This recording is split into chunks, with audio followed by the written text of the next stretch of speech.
Hi, I wanted to go over the home purchase process today and what are the steps the buyer needs to take to start getting ready to buy a home.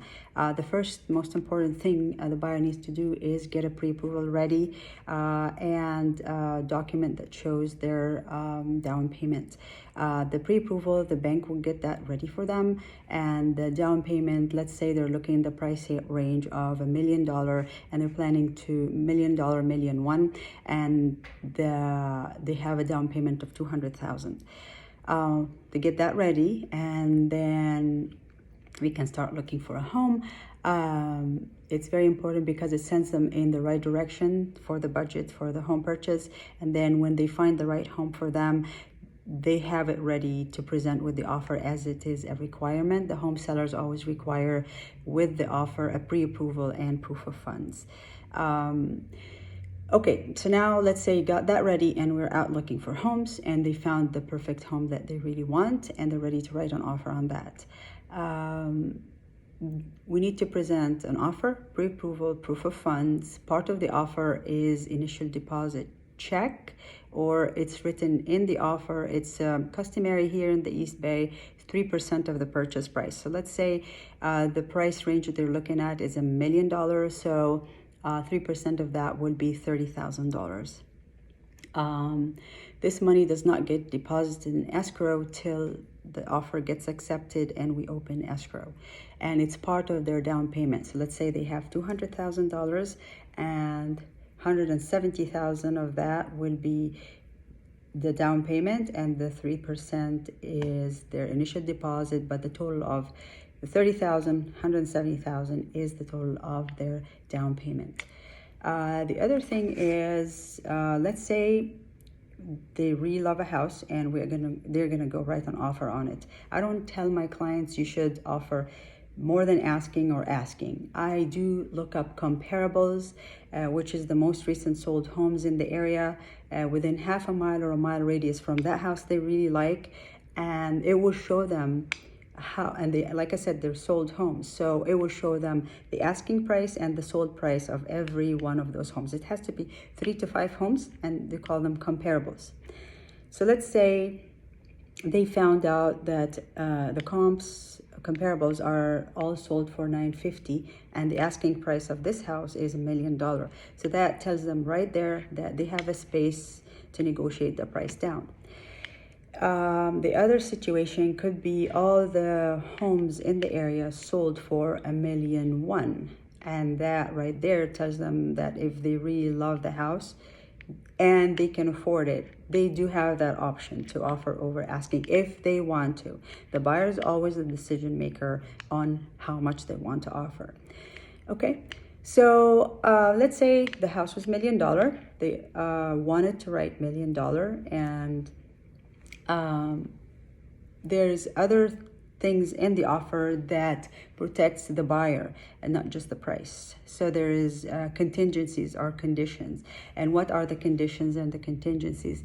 It's the inspections, the appraisal, and the final loan approval. Also, there is seller's disclosures that we need to get from the seller, and preliminary report. The inspection period is 17 days. That's what the contract defaults to. The appraisal is 17 days as well. And the loan approval, the final loan contingency to be removed is 21 days. If the property is very high demand, we can narrow down those time frames. We can do, instead of 17 days for the inspections, can be 10. The appraisal can be done in 14 days. And the loan can be done in 17 days. You still, as a buyer, have plenty of time to investigate and learn about the property before you remove all your conditions. So let's say the inspections are done, and then we got a report that says there is $10,000 worth of repairs. You have the right as a Mr. Buyer to ask the seller for the repairs or for some credit back.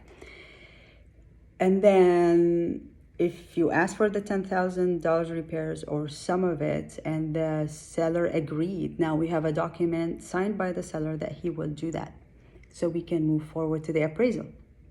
And let's say the appraisal from the lender came to the property, and they appraised the property at full price, $1 million.